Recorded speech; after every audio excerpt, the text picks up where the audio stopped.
Trump just detonated a meltdown so violent it shook the courtroom. A federal judge asks questions, and suddenly power turns into panic, rage, and raw chaos. This isn't politics anymore. This is a collapse in real time. War crimes, cover-ups, survivors allegedly targeted. And when the truth gets close, Trump erupts, screams, and tries to bully the law itself. Judges under fire, democracy pushed to the edge, the system exposed. You're watching a man who fears what comes next, because this isn't noise, it's pressure. And when pressure boils over, something always breaks. The question is, what breaks first? All right, an update to a story we have been bringing to you. The White House now facing questions from lawmakers on both sides of the aisle on those military strikes against alleged drug boats in the Caribbean. Chief National Security Correspondent Jennifer Griffin has more on what we're learning now. Jennifer? Well, Sandra, we just heard in the cabinet meeting Defense Secretary Hegseth saying that he did not know that there were 2 survivors, that he was watching the feed live of the strike, but then he had to go to a meeting and that he did not see the whole thing. The White House has defended the orders to carry out a follow-on strike that killed 2 survivors after an initial U.S. military strike. Those survivors were reportedly seen clinging to the wreckage of the alleged drug boat, the target of a U.S. missile strike on September 2nd in the Caribbean. Hegseth defended the strikes during a cabinet meeting today after the Washington Post reported Secretary Hegseth told commanders in a verbal order to, quote, kill them all, a charge that Hegseth denies. What I'm about to talk about is not just another Trump outrage. This isn't a petty scandal, a social media meltdown, or the usual noise. This is one of those stories where if the allegations are even close to true, the consequences should reach the highest levels of power in the United States. Because this isn't about a tweet. It's about life and death. It's about whether the government can kill people, hide the evidence, and then scream at a judge for asking questions. And before anyone tries to shove this into a partisan box, let me say it plainly. The core issue here is the rule of law. The core issue is accountability. It's whether the United States is still the kind of country where power is constrained by law, especially when power is at its most lethal.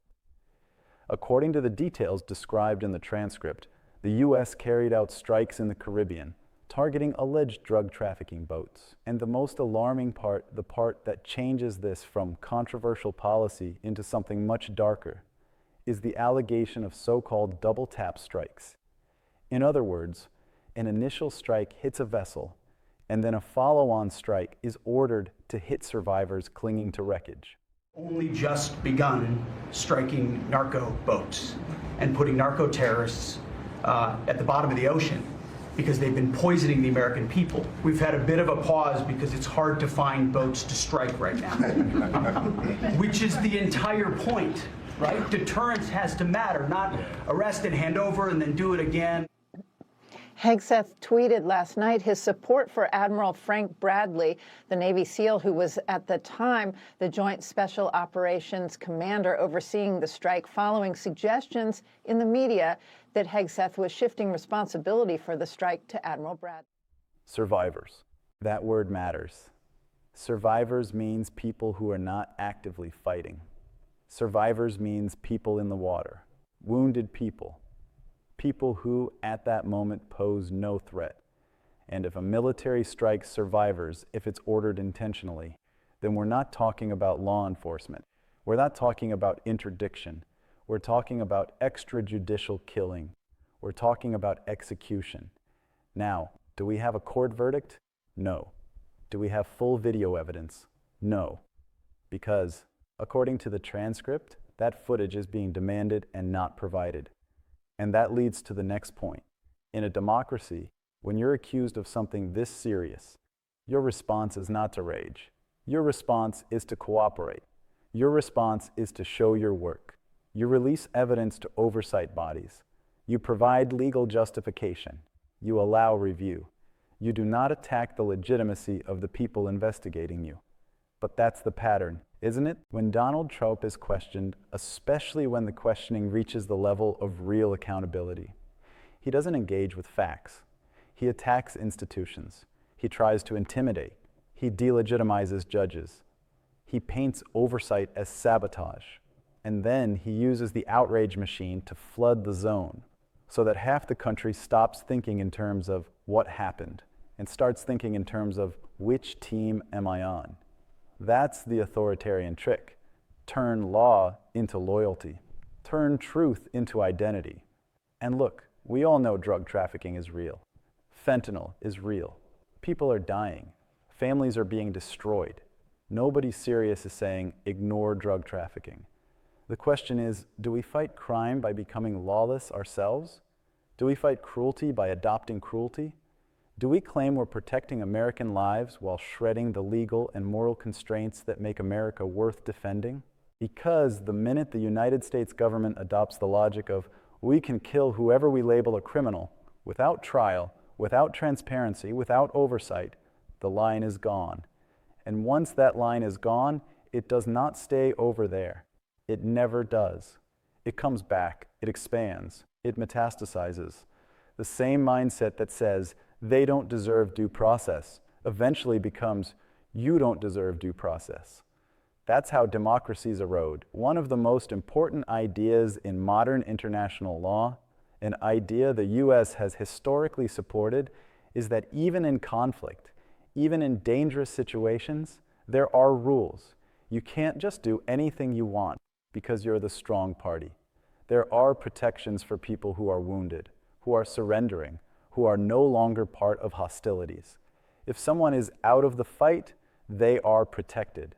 Deliberately targeting them is a crime. And that's not some anti-American notion. That's the point. These rules exist because the world saw what happens when powerful states decide law is optional.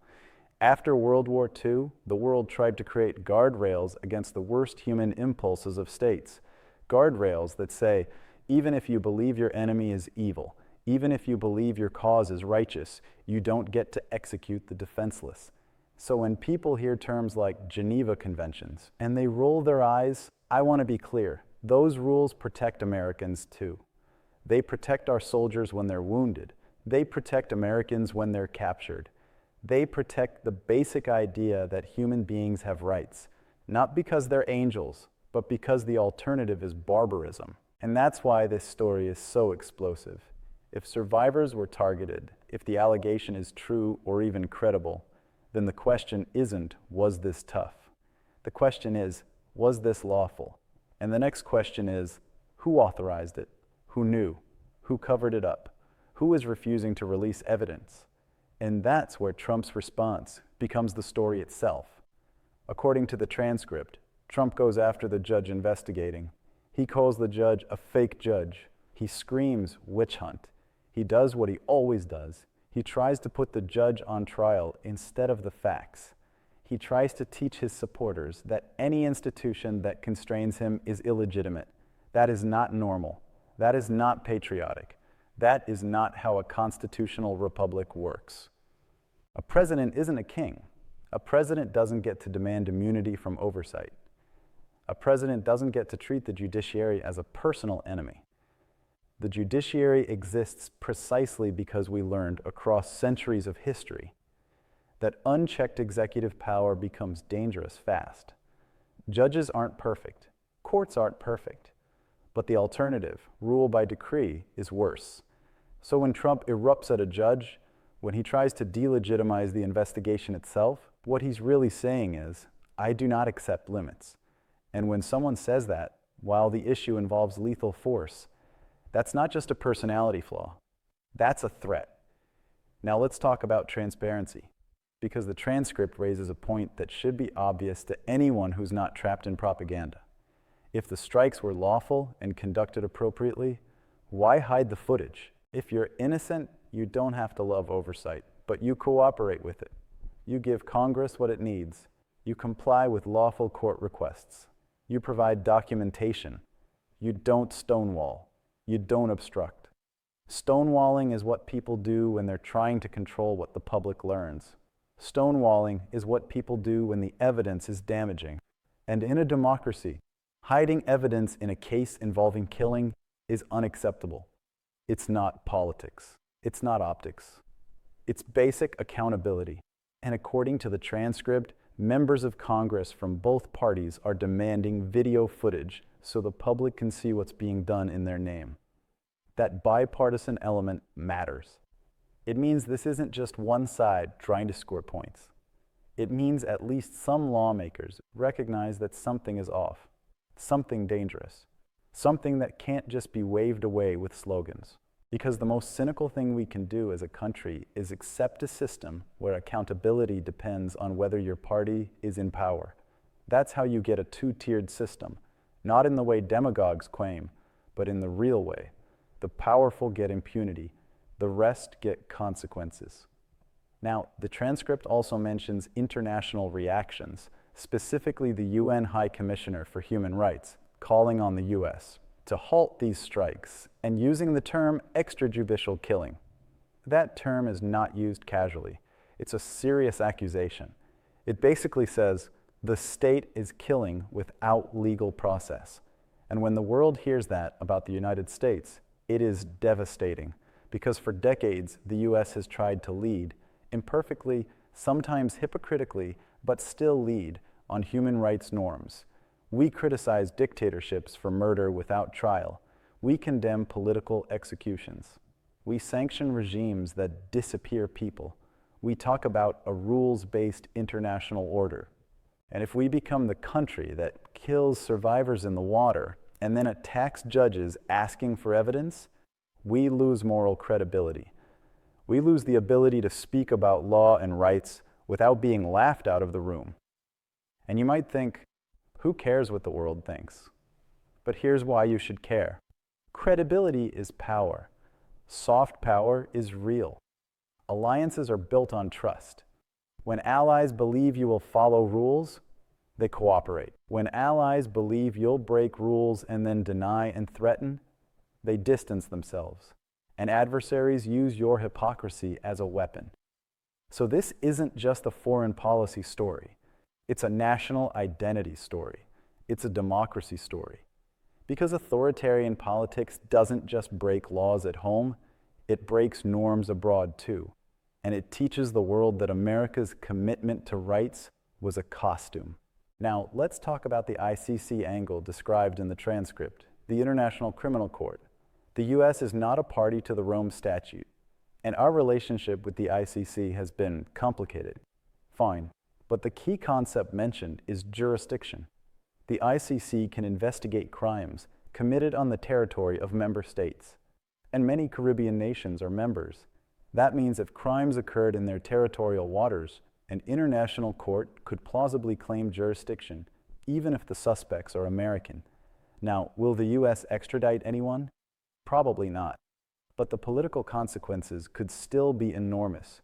Travel restrictions, diplomatic fallout, reputational damage, and the sheer reality that top US officials could be named in an international legal process related to war crimes. And here's the part that should alarm you, even if you don't care about the ICC. According to the transcript, there are reports the administration pressured the ICC to change its rules to exempt Trump and his appointees from prosecution and threaten sanctions on ICC officials. That is the behavior of a regime that thinks it's above law. That is a statement that the normal rules do not apply to the leader. And that mindset, power without accountability, is exactly what pro-democracy movements are fighting against around the world. This is why Trump's personal temperament matters. A leader who respects law responds to scrutiny by cooperating and clarifying.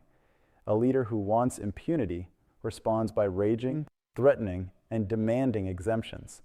And notice the rhetorical move embedded here. We're protecting Americans, so anything is justified. That's how authoritarians sell lawlessness. They wrap it in protection. They wrap it in fear. They identify a real threat, drugs, crime, terrorism, and then they use it to claim emergency powers, secret powers, unlimited powers. The audience is told, if you ask questions, you're helping the enemy. If you demand evidence, you're undermining the mission. If you insist on due process, you love criminals. It's emotional blackmail, and it's a deliberate strategy because it converts oversight into betrayal. But here's the truth. Demanding lawful conduct is not betrayal. Demanding accountability is not anti-American. If anything, it's the most American thing you can do. The Constitution is not a decoration. Courts are not decorative. Congress is not decorative. Oversight is the price of power. And when it comes to lethal force, that price must be paid in full. No shortcuts, no secret exceptions. The transcript mentions a federal judge investigating whether the strikes violated U.S. law as well as international law. That matters too, because even if someone tries to argue, international law doesn't apply, domestic law does. There are limits on when and how force can be authorized. There are rules of engagement. There are constitutional questions. There are oversight requirements. And in a functioning system, those are not optional. So when Trump attacks the judge, he is not just protecting his ego. He's trying to poison the system that could hold him and his administration accountable. He wants to make the public view judicial oversight as illegitimate, because if Lou can convince people the referee is corrupt, you can get away with anything. And this story fits a broader pattern, the constant push for immunity, the constant framing of legal consequences as persecution, the constant attempt to delegitimize institutions. That's what strongman politics looks like. And it doesn't stop at words. Words are the foundation. The words prepare people to accept the actions. And here's what I want viewers to understand. The most dangerous moment in a democracy is when a large chunk of the public becomes comfortable with impunity. When they say, sure, it's illegal, but it's my guy. Or, sure, it's brutal, but it's against the bad people. Because once you accept that logic, you've accepted the end of equal justice. You've accepted the idea that there are two categories of people, those protected by law and those outside it. That's not democracy. That's hierarchy. That's authoritarianism. So what happens next based on what the transcript describes? A few things. The judge continues to seek evidence. Congress continues to demand footage. International bodies continue to raise pressure. And more information comes out because these kinds of operations generate records. Logs, communications, orders, timelines, internal debates. Things leak. Whistleblowers talk. Investigations surface documents. The truth has a way of breaking through even when power tries to bury it. And when that happens, the story will become even larger than Trump ranted at a judge. It will become, did the US government commit illegal killings? Did officials order strikes on survivors? Did the administration obstruct oversight? Did they retaliate against investigators? Did they threaten international prosecutors? That's a reckoning type story. That's history book territory. And if you're someone who considers yourself patriotic, I want you to hear this. Patriotism is not blind loyalty to a leader. Patriotism is loyalty to the principles the country claims to stand for.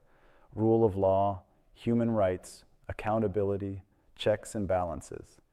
Real patriotism can say, we need to stop drugs, and also say, we don't execute people without trial.